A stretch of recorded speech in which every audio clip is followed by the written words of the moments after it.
Mesdames et messieurs, bonsoir et merci d'être au rendez-vous de cette session d'information sur Canal 3 Bénin. 2 jours de réflexion pour renforcer les compétences des acteurs de l'agroalimentaire en technique de gestion de froid. C'est une formation initiée par la Commission permanente agriculture, élevage et pêche foresterie et arboriculture de l'Académie nationale des sciences, arts et lettres du Bénin.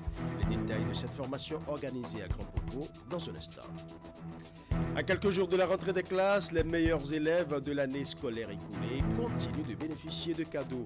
C'est le cas des meilleurs élèves de l'arrondissement de Cours-d'Or dans la commune de Lokossa qui ont reçu des kits scolaires en guise de récompense pour le travail abattu au cours des examens nationaux. C'est une initiative de la Fondation Renaud Manigba. Nous parlerons également sport dans ce journal avec la finale du tournoi de football dénommé Tournoi de la Fraternité qui a été joué ce week-end à Craqué. Organisé par le chef d'arrondissement de Torouet, le tournoi avait pour objectif d'offrir des loisirs sains à la jeunesse et la convier à l'union. Une finale rehaussée par la présence effective du maire de Samekoji. Voilà pour les titres, mesdames et messieurs. À nouveau, bonsoir. La gestion du froid en agroalimentaire au cœur d'un atelier de formation à Grand Popo dans le département du Mondo, une initiative de la Commission permanente agriculture, élevage et pêche, foresterie et arboriculture de l'Académie nationale des sciences, arts et lettres du Bénin. 2 jours de réflexion pour doter les acteurs de l'agroalimentaire de compétences avancées en gestion de froid. Retour ici sur la cérémonie d'ouverture des travaux. Des responsables de qualité et sécurité alimentaire et autres gestionnaires et fournisseurs d'équipements de réfrigération mobilisés dans cette salle à l'hôtel Bel Azur de Grand Popo pour de nouvelles connaissances en matière de gestion du froid en agroalimentaire. Ici, les réflexions tournent autour de la chaîne de froid qui déconseille la discontinuité dans la congélation des produits de la production à la consommation. Pourquoi? Parce que ça garantit la qualité du produit et la sécurité alimentaire du produit.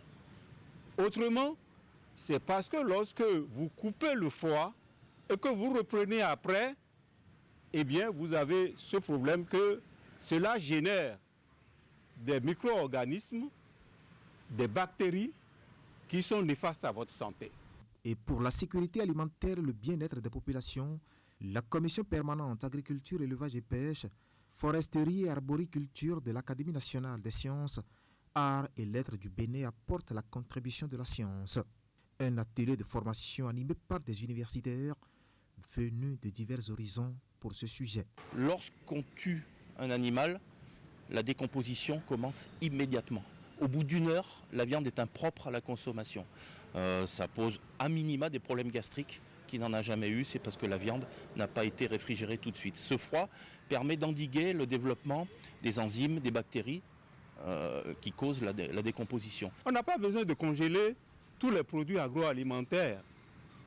On peut, à 2-4 degrés, conserver certains produits pendant 10 jours, 15 jours. Tous ces enseignements sont contenus dans les communications prévues pour être animées au cours de cet atelier. Il s'agit, à l'issue de 48 heures de réflexion, de doter ces acteurs de l'agroalimentaire de compétences avancées en gestion de froid. Parlons à présent des femmes leaders qui étaient une fois encore sur le terrain dans le département des Collines. Après les élèves filles des lycées et collèges de la zone, elles étaient ce week-end au contact des filles apprenties de la commune de Banté. Ces dernières ont été sensibilisées sur l'hygiène corporelle, surtout en période de menstruation. Les organisatrices se sont également rendues au centre de santé de Soklobo dans la commune de Dassa pour faire don d'un important lot de produits d'entretien. Les détails avec Imet Hélène Amousso. En apprentissage dans divers corps de métiers artisanal, ces filles sont ici entretenues sur l'hygiène en période de menstru. Elles proviennent des différents arrondissements de la commune de Banté, surtout de la localité de Gouka.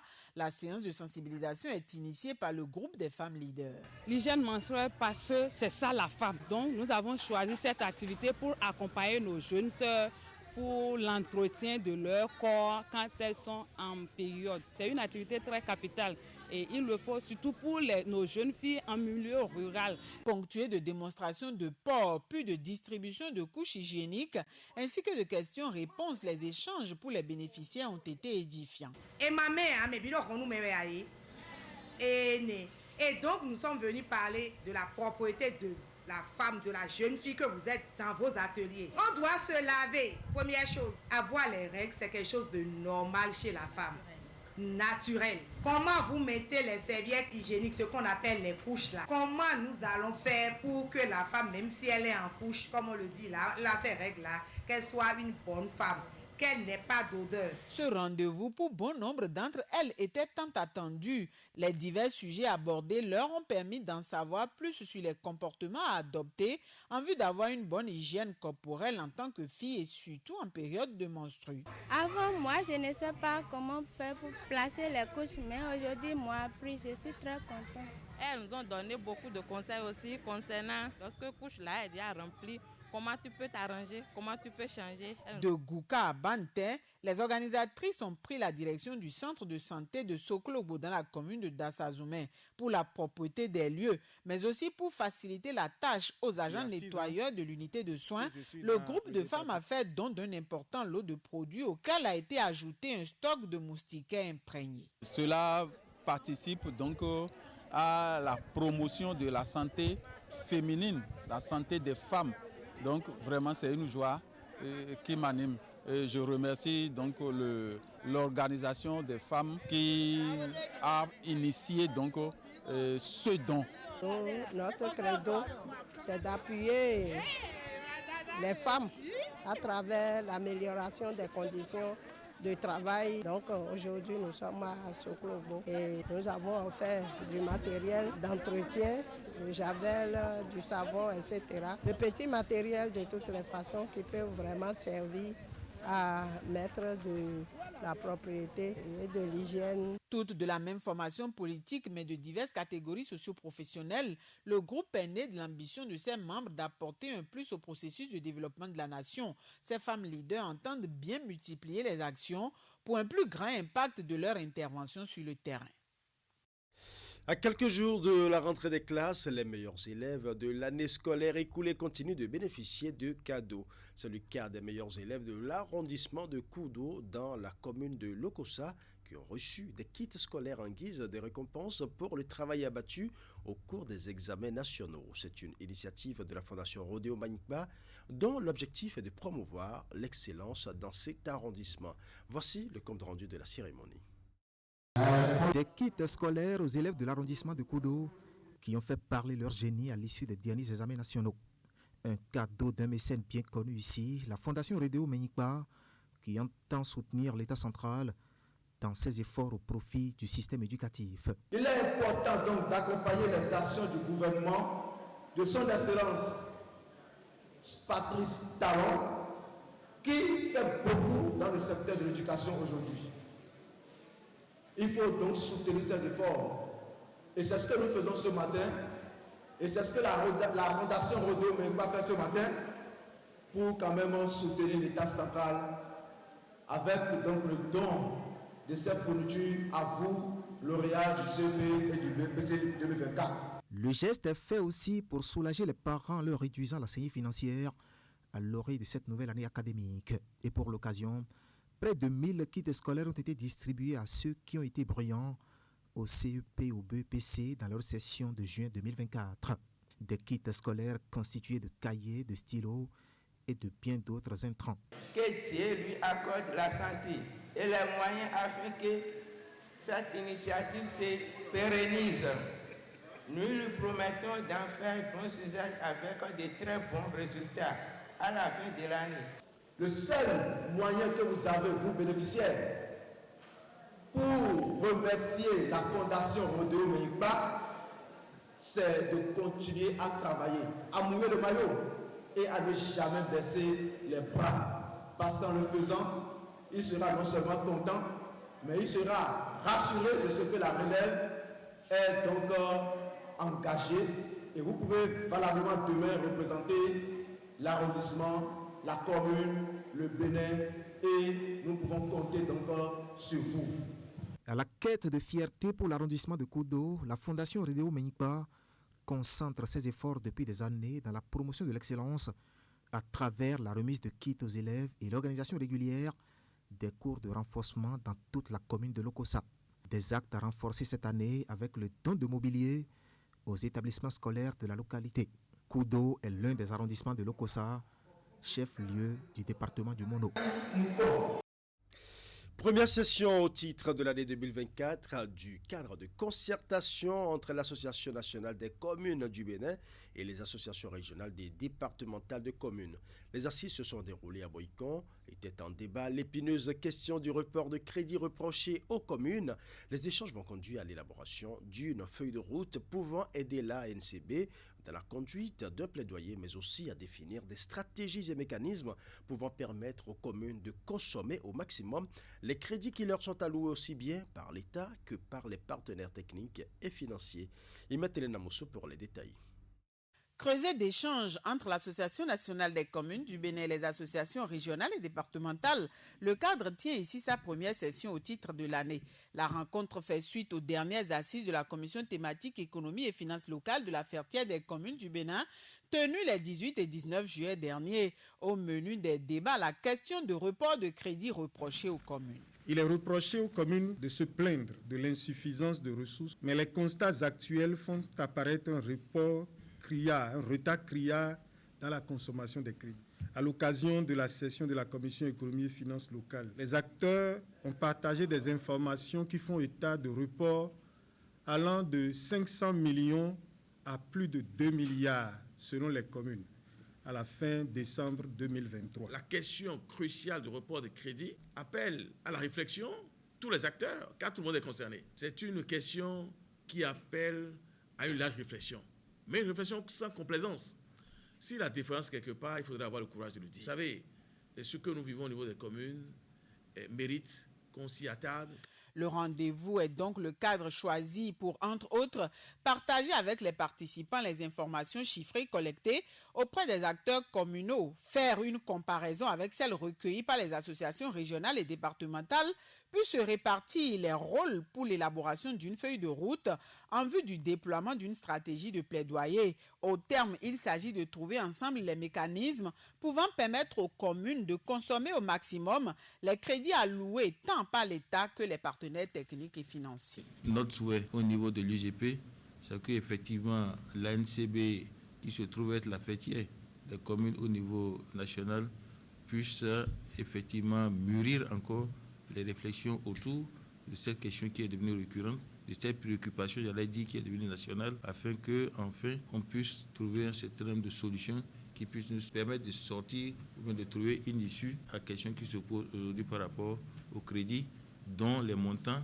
au fil du temps, ne font que s'accroître. Donc l'UGP a la ferme conviction, le partenaire également suisse a la ferme conviction qu'à l'issue des 2 journées de réflexion que nous aurons ici, nous sortirons avec une feuille de route un peu améliorée peut-être, qui pourra nous donner quelques pistes afin que la question qui se pose aujourd'hui, le sujet qui est devenu une préoccupation pour tout le monde, puisse avoir un début de solution.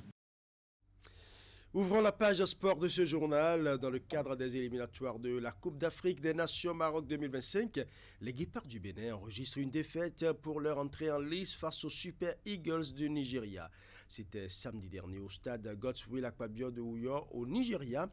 Des adversaires de longue date, dont la dernière confrontation remonte au 10 juin 2024 à l'occasion de la 4e journée des éliminatoires de la Coupe du Monde 2026. Un match qui s'est soldé par un score, une victoire de 2-0 à Abidjan. Mais pour le compte de cette explication, comptant pour la première journée des qualifications pour la prochaine CAN, le Bénin n'a pu faire grande chose. Steve Mounier et ses coéquipiers ont simplement courbé les chines sur un score de 3-0 devant leurs homologues du Nigeria. Avec ce résultat, les Guépards du Bénin amorcent cette campagne qualificative de la CAN 2025 sur un véritable faux pas. Par contre, du côté des Super Eagles du Nigeria, on entame de la plus belle des manières la campagne. Notons que demain mardi, le Bénin joue contre la Libye dans le cadre de la 2e journée. Ce sera au stade Félix Houphouët-Boigny en Côte d'Ivoire. Bon vent aux Guépards. Sport toujours, la finale du tournoi de football dénommé Tournoi de la Fraternité a été jouée ce week-end à Craqué. Organisé par le chef d'arrondissement de Torrouet, le tournoi avait pour objectif d'offrir des loisirs sains à la jeunesse et la convier à l'union. La finale a connu la présence effective du maire de Semekmodi, Jonas Benameto. Nous allons suivre. Club de fin du tournoi de la Fraternité, l'un des événements phares des vacances dans l'arrondissement de Torhoué, commune de Sémékoudi. Après plusieurs semaines de compétition, ce sont les équipes de Aïdjedo en jaune et Adiémé en bleu qui se sont hissées en finale. Une finale jouée devant un public qui a massivement effectué le déplacement du terrain de Craqué à la grande satisfaction du promoteur Alfred Toyetonmain qui se bat pour l'épanouissement de la jeunesse. Chers tous, je voudrais dire vraiment merci pour cette organisation encore réussie. Organisation menée de bout en bout par mes jeunes frères. Organisation faite avec l'équipe de Isidore Adoukonou. Je voudrais leur dire merci. Cette énième organisation, vous voyez le monde que ça a encore drainé. C'est la jeunesse qui gagne, c'est Torhoué qui gagne, c'est le CA qui gagne. Je voudrais que d'autres éditions viennent encore, et que la jeunesse de tout Torhoué s'unisse. Dans ce match âprement disputé, c'est l'équipe de Adiémé qui a réussi à prendre le dessus par le score de 1-0, s'adjugeant ainsi le trophée du vainqueur. Vous savez, le sport roi, c'est le football. Et lorsque nous sommes devant nos postes téléviseurs, nous nous demandons à quand les Ronaldo de Torhoué, à quand les Messi de Dangbo, à quand cette initiative n'est pas l'initiative de Torhoué. C'est l'initiative pour la prospérité du football au Bénin. C'est l'initiative pour la prospérité du football à Sémékoudi. Donc, monsieur le CA et toute l'équipe, ce que vous faites, vous ne le faites pas pour Torhoué. Vous le faites pour toute la commune, vous le faites pour tout notre pays. Ça fait beaucoup d'émotions, beaucoup de joie. Et je suis satisfait de l'organisation. Une mobilisation exceptionnelle et une prestation des joueurs qui m'a émerveillé. Franchement, nous avons commencé et nous voilà avec des résultats probants. Une fois de plus, le chef d'arrondissement de Torhoué, Alfred Toyetonmain, et son équipe ont mis les petits plats dans les grands pour offrir des loisirs sains à la jeunesse de Torhoué et de la commune de Sémékoudi en général pendant ces vacances qui s'achèvent. Nous allons refermer cette édition par les championnats nationaux scolaires et primaires qui ont une fois encore drainé du monde cette année. C'est une compétition organisée conjointement par le ministère des enseignements maternels et primaires et le ministère des Sports pour détecter les talents des écoliers dans diverses disciplines sportives. La finale de cette compétition a connu le sacre des équipes venues de plusieurs départements. Nous allons revivre les temps forts de la cérémonie. Les rideaux sont tombés sur la 24e édition des championnats nationaux scolaires de l'enseignement primaire. L'événement organisé cette année encore par le ministère des enseignements maternels et primaires s'est déroulé à Abomey sur le stade Omnisport de Goro. La compétition a réuni des athlètes venus des 12 départements du pays et elle a mis aux prises des équipes sélectionnées dans diverses disciplines. L'objectif, c'est de déceler les talents, que ce soit sur le plan culturel, que ce soit sur le plan sportif.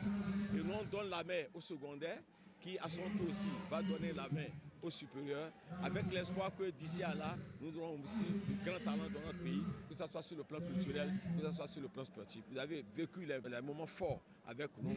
Je crois que si nous encadrons bien ces enfants, si nous essayons de les suivre, je crois qu'ils peuvent produire du miracle pour notre pays pour les années à venir. En football, le match de clôture des différentes rencontres a opposé l'équipe de la Takora Donga à celle du Mono Koufo. Au bout du temps réglementaire, il a fallu l'épreuve fatidique des tirs au but pour départager les deux équipes. Au final, ce sont les écoliers du Mono Koufo qui ont remporté sur leur homologue de la Takora Donga. Le match est très dur, très dur. Le match est très dur, mais Dieu est là. Nous a fait du bien. Et on a la coupe. C'est le pénalty, on nous a gagné aujourd'hui. À Abomey. C'est pas marché aujourd'hui. On n'a pas découragé nous tous. On peut aller gagner quelque part encore. il n'y a pas de problème. À côté du sport, place a aussi été faite à la culture dans plusieurs domaines. À l'issue de ces championnats nationaux scolaires, les meilleurs retenus dans chaque discipline bénéficieront pour la suite d'un encadrement à travers les classes sportives et celles culturelles. Nous les attendons dans nos championnats pour 2025. Pourquoi pas? Parce que nous avons des catégories d'âge pouvant les recevoir. Que ces enfants soient dans les classes sportives ou dans les CEG ordinaires, j'espère que nous allons pouvoir les retrouver très prochainement. Mais pour nous, l'objectif, c'est qu'ils puissent s'inscrire déjà dans les classes sportives afin que les encadrants qui sont recrutés, déployés sur le terrain et payés par, n'est-ce pas, les deniers publics puissent s'occuper d'eux et que nos différents clubs commencent par trouver la pépite qu'il faut. Qui dit sport dit ministère des Sports. L'accompagnement est à juste titre pour les féliciter, les encourager. Nous avons vu tout au long des Jeux de très bons talents. Tout est bien qui finit bien. Athlètes, membres des diverses équipes d'encadrement et du comité d'organisation, de même que les autorités, se félicitent d'avoir pu tenir le pari de l'organisation. Les regards sont déjà tournés vers l'année prochaine. Voilà, ce sera tout pour ce journal. Merci pour votre aimable attention. Bonne soirée à chacun et à tous.